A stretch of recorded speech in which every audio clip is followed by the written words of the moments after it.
नमस्कार, आप देख रहे हैं सिवान न्यूज़ और मैं हूं अमित। इस बाढ़ को प्रकृति का कहर कहा जाए या प्रशासन की लापरवाही, अब ये तो जनता ही तय करेगी इस बार, क्योंकि विधानसभा चुनाव काफ़ी नज़दीक है। और इस वक्त हम मौजूद हैं सिवान के लकड़ी नबीगंज प्रखंड के मुसेहरी में, जहां पर गंडक का बांध टूटने के बाद बाढ़ आ गया है। आपको कैमरामैन से कहूँगा कि दिखाइए कैसे बाढ़ का पानी सड़कों पे तैर रहा है और सड़क का कहीं नामो निशान नहीं दिख रहा है।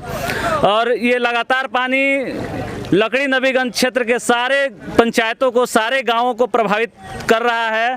और इस समय जन अधिकार पार्टी के राष्ट्रीय प्रवक्ता और राष्ट्रीय महासचिव प्रेमचंद सिंह जी हमारे साथ हैं। आइए इनसे बात करते हैं। सबसे पहला सवाल सर आपसे रहेगा कि क्यों, आखिर बिहार में क्यों बार बार बाढ़ आती है? बाढ़ आती है या बाढ़ लाई जाती है? आपके सवाल में ही इस सवाल का जवाब छुपा हुआ है कि बाढ़ आती है कि बाढ़ लाई जाती है।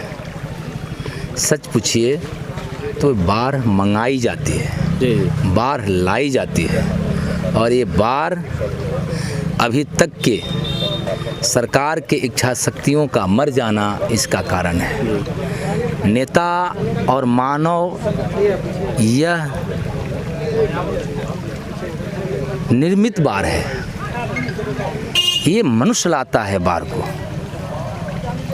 हम बार बार दूसरे देश पर यह आरोप मढ़ देते हैं कि नेपाल के कारणों से अपने बिहार और भारत में बाढ़ आता है। चाहे उत्तर प्रदेश के पूर्वांचल में बाढ़ आ जाए या बाढ़ बिहार के सीमांचल, मिथिलांचल और इस तरह से के भोजपुरी अंचल जो है हमारा पूर्वांचल का इलाका है, खासकर सारण चंपारण का इलाका, इसमें गंडक का जो कहर होता है, आप गौर कीजिएगा, नदियों के गाद को आप नहीं निकालिएगा। नदी पहले ऐसे हुआ करती, अब नदी ऐसे हो गई है।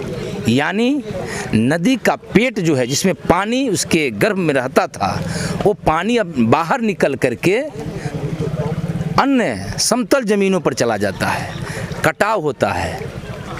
आप कोसी के इलाका में जब जाइएगा तो कोसी हर 10 साल पर, 20 साल पर, कभी कभी 100 साल पर, कभी कभी पूरी अपनी धारा को बदल देती है। जब आती है कोसी की लहर तो पूरे गांव का गांव, घर का घर को ख़त्म करके दूसरा रास्ता तैयार करती है। लेकिन गंडक हमारा इतनी तेज़ और इतनी खतरनाक रूप में नहीं आती है हर साल, लेकिन जब आती है ये गंडक का कहर, तो मेरा ये कहना है कि यह मानव निर्मित जो बाढ़ है, यही बाढ़ पहले हमारे लिए खुशहाली की बात होती थी।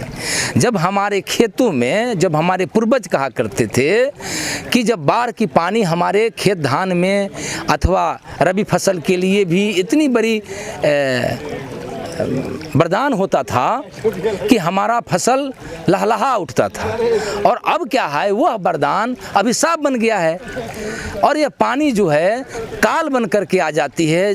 माल मवेशी, इंसान, जानवर, बच्चा, बुजुर्ग, सब लोग बेहाल होकर के घर द्वार छोड़ करके ऊंचे स्थान पर चले जाते हैं। इसलिए यह बाढ़ सरकार निर्मित है, मानव निर्मित है।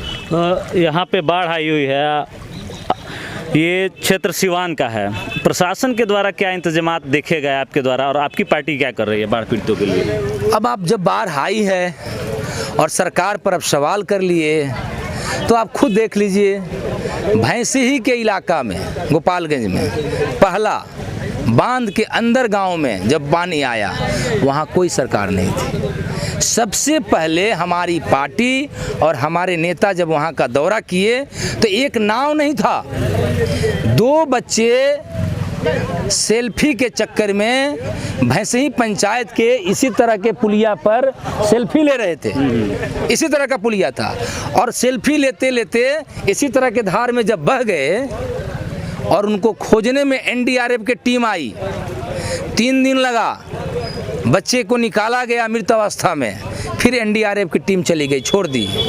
सरकार का जो पहले से इंतला होता है लोगों को कि अपना घर द्वार छोड़ के ऊंचे स्थान पर चले जाइए, नेपाल इतना क्यूसेक पानी छोड़ा, तो इतनी बदइंतजामी सब पहले से अनाउंस आप कर देते हैं, तो आपका आपदा विपदा प्रबंधन करता क्या है?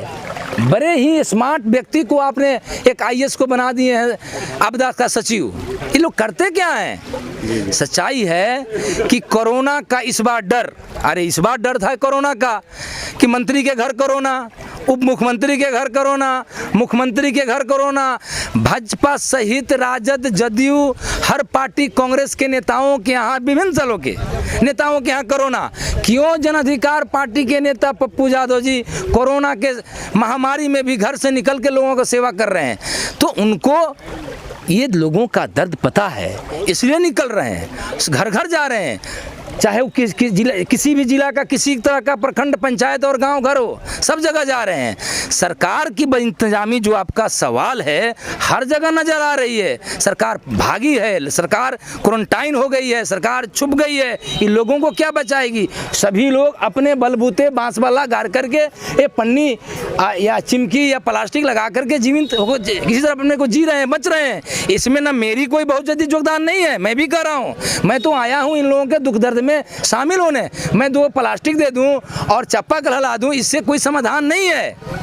इसलिए मैं कहता हूं, नेता सहित सरकार की बदइंतजामी, यहाँ के जनप्रतिनिधि, हम नहीं जानते हैं कि यहाँ के कौन मुखिया जी हैं और कौन जिला परिषद हैं, कौन समिति हैं, कौन प्रमुख साहब हैं और कौन विधायक जी हैं, कौन सांसद जी हैं, लेकिन इतना मुझे कहना पड़ रहा है कि कंप्लीट सरकार, कंप्लीट आपदा प्रबंधन की बदइंतजामी जो है, यह दर्शा रही है कि जब सूचना हो गया कि बांध कट गया, तो आपको एनडीआरएफ की टीम कम से कम इस मुसहरी पंचायत में आना चाहिए, मुसहरी बाजार पर आना चाहिए, भादा पंचायत में आना चाहिए, बल्डिया पंचायत में आना चाहिए, भोपतपुर पंचायत में आना चाहिए, लेकिन नहीं है। कब आएगा? जब 2-4 लाशें निकल जाएगी, बह जाएगी, दह जाएगी, जानवर खत्म हो जाएंगे, घर के छत के ऊपर से, दरवाजे खिड़की के ऊपर से पानी तब भेजिएगा, अभी क्यों नहीं? अंतिम सवाल है आपसे, संक्षेप में बताइएगा कि चुनाव आयोग का कहना है कि संवैधानिक